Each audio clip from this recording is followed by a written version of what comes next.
Господин Терзиев, говори се, че вашата кампания струва 4,5-5 милиона лева. Да приемем, че това са лева. Ако някой кандидат-кмет изхарчи 5 милиона от собствените си пари за кампания, той как ще се ги върне за един 4 годишен мандат? Обещание, че няма да има корупция, не може да ви даде никой, то е несериозно.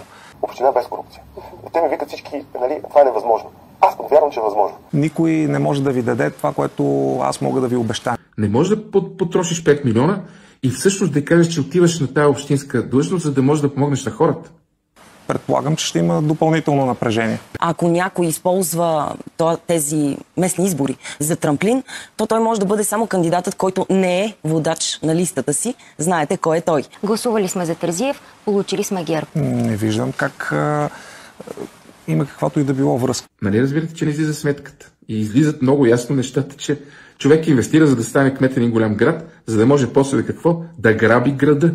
Никой не може да ви даде това, което аз мога да ви обещая. От към моите връзки там е сравнително лесен отговор. 10 ноември 1989 година ме посрещна в Вашингтон, където баща ми работеше като заместник търговски.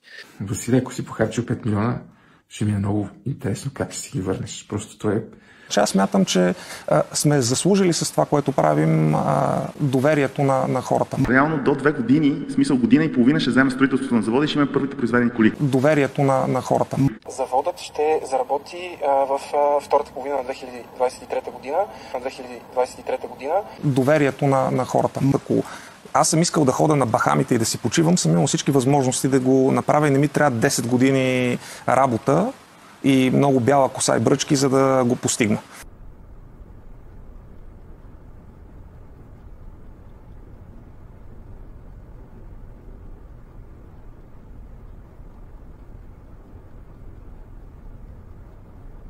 Мама ви стара, довиждане, беше ми приятно, отново ще се срещаме в другите политически битки.